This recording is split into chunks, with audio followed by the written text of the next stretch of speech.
What's up mga meme? It's me, Rico Mori, and welcome back to my channel, Mabuhay. And for today's video po ha mga meme, eto, nako, mayroon naman po tayong pag-uusapan na isang napaka-interesting na topic ha mga meme. At ito po'y may kaugnayan po sa mga sinasabing mga kamalasan na maaring lagi nating nararanasan ha mga meme sa ating buhay. Kasi ngayon po ha mga meme, aalamin natin ang 8 bagay po ha mga meme na nagdudulot sa atin ng mga pinakamatitinding mga kamalasan, misfortune sa buhay na maaring naandyan lamang po sa loob po ng inyong pong mga tahanan. Eh hindi nyo po alam ha mga meme, pakalat-kalat lang po ito dyan.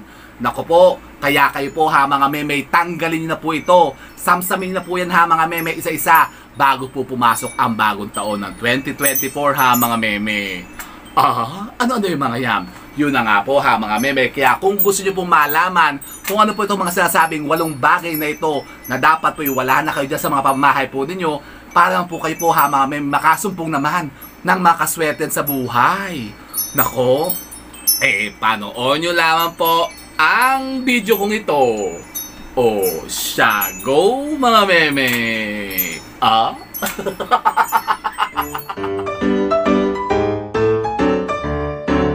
Kumusta na po kayo? Kayo po ba ha mga meme nakapaghanda-handa na? Kayo po ba ha mga meme nakapag-prepare na dyan sa mga tahanan po ninyo? Kasi nako, ilang araw na lang po ha mga meme, nako, papasok naman po tayo ha mga meme sa Disyembre. Nako, malapit na pong magpalit na naman po ng taon ha mga meme. At kayo papasok na ang year of 2024. Talaga ba? Nako, ano kayo mangyayari ngayong 2024? Swerte kaya yan taon na yan kasi 4 ang dulo 4, ano kaya?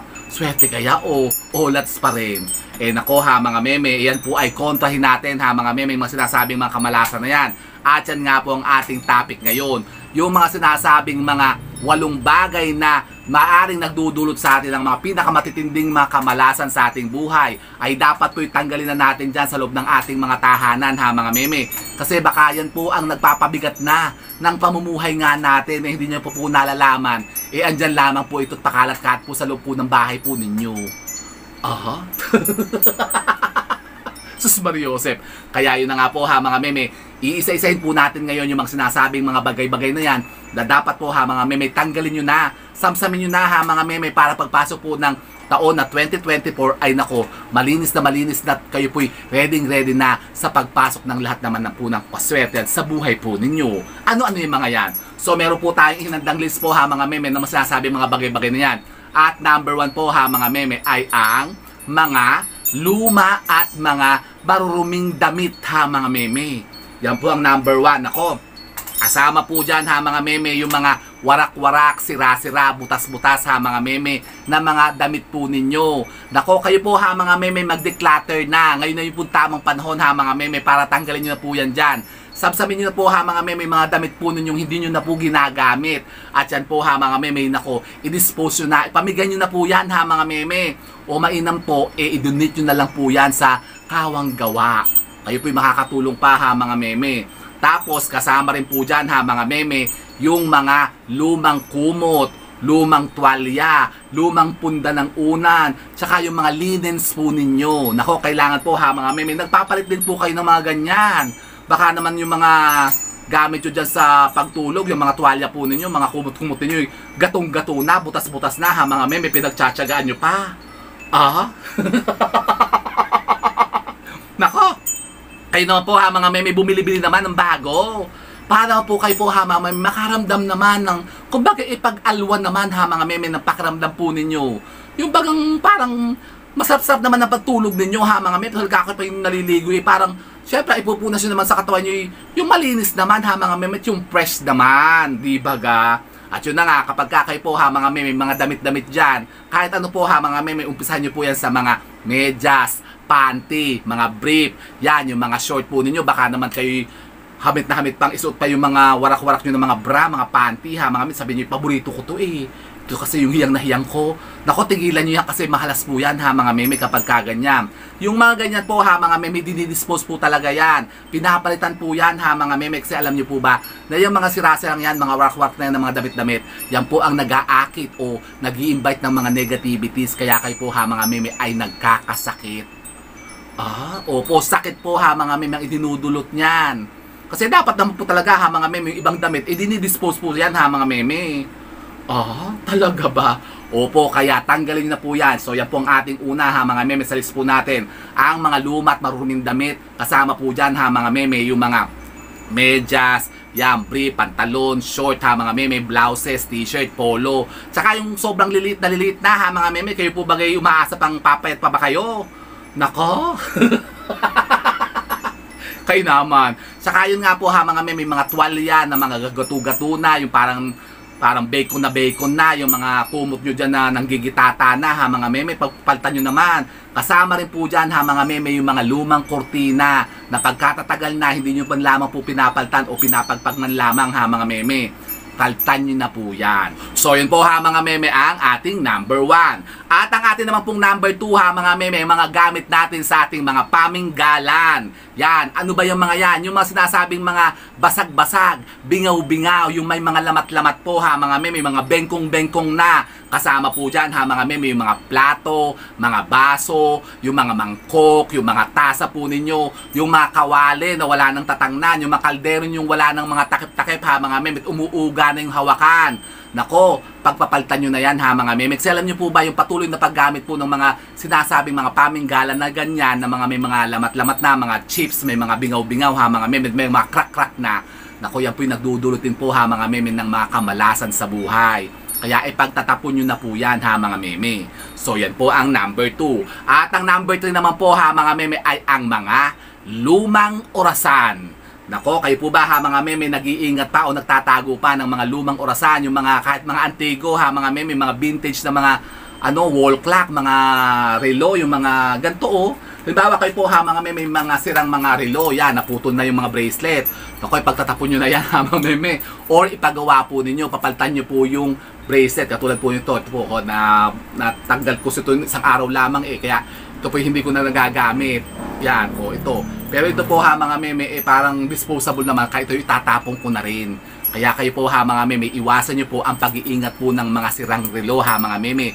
Sa bahay po ninyo, maghalungkat po kayo dyan. Kasi baka naman kayo po may mga naitatago pang mga lumang relo ha mga meme. Kasi alam nyo po ba ha mga meme, na ang mga lumang relo po ha mga meme, orasan, ay sumisimbolo naman po ng pagbagal, ng pag-usad ng inyong pong mga pamumuhay. Yan po ha mga meme ang epekto niyan. Kayo po'y lagi na lamang nahuhuli. Kayo po'y lagi na lamang napapag-iwanan kapag kayo po ha mga meme nagtatago ng mga sirang mga relo at orasan sa loob ng inyong pong tahanan. Kaya tanggalin nyo na po yan ha mga meme. So yun po ha mga meme ang ating pangatlo. At ang pang-apat naman po ha mga meme ang ating mga sirasirang mga gamit sa ating mga tahanan. Ano-ano naman yung mga yan? Yung po yung mga muebles natin, mga kagamitan natin sa bahay ha mga meme. Halimbawa kayo po may mga upuan na mga pilay-pilay na, yung mga upuan nyo butas-butas na, yung mga foam o yung mga lamesa nyo umuuga-uga na. Nako, ipa-repair nyo po yan ha mga meme. Tapos halimbawa yung mga kama nyo wasak-wasak na yung ilalim, tapos naglalangit-ngitan na ha mga meme. Nako, yan po sa pinakamalas na wag nyo pong gagamitin ha mga meme, yung pong mga kama o higaan na naglalangit-langit-ngit na. Yung pagka umuuga kayong ganyan lumalangit-ngit, yung may kakaibang tunog. Nako, malas na malas po yan ha mga meme. Tapos halimbawa yung mga rehas-rehas po, yung parang ang tawag doon yung sahig ng kama po ninyo, yung bakli-bakli na, yung may mga sira-sira na, yung putol-putol na. May mga ganyan di ba? Pagka kayo nag-uurambahan, hindi naman maiwasan nag-uurambahan. Opo, meron ganun ha mga meme. Siyempre, yung mga kama naman natin, minsan gawa po sa kahoy. Di ba yan minsan lumulutong yan sa katagalan ng panahon. Tapos kayo pandihamit naman kayo, nagpapa-orambahan din kayo ng asawa nyo sa gabi. Di ba? Kayo anong orambahan? Yun nga, orambahan yung mga parang yung may ginagawa kayong milagro. Orambahan talaga Yun, yung parang nagla-love making. Nako, ayaw pa ng orambahan So yun, nabawa kayo po ha mga meme, mga higaan nyo, yung mga wasak-wasak na, yung umuuga-uga na, nako, ipa-repair nyo yan o paltan nyo na po yan ng bago ha mga meme. Huwag na kayong manghinayang. Kasi alam nyo po ba kung anong pong dinudulot na, sakit din po ha mga meme. Tapos, yung pong mga foam po ninyo na baka may mga surot-surot na mga meme, mga banig yung butas-butas na, yung mga kulambon parang gato-gato na ha mga meme. Kung kayo gumagamit pa ng kulambo, pagpapalitan nyo na po yan ha mga meme, kasi negative na po yan. O ha mga meme, kaya pagtatanggalin nyo na po yan, yung mga sira nyo pong mga kagamitan ha mga meme, mga muebles po ninyo. Yan, kasama rin po dyan ha mga meme, mga sirang appliances. Baka naman kayo po ha mga meme, mga sira-sira pang mga microwave dyan, mga oven toaster, mga yung rice cooker, tapos tinatago nyo pa dyan sa ilalim ha mga meme. Naku, pag dispose nyo na, benta nyo na sa mga magbobote, doon sa mga ngangalakal.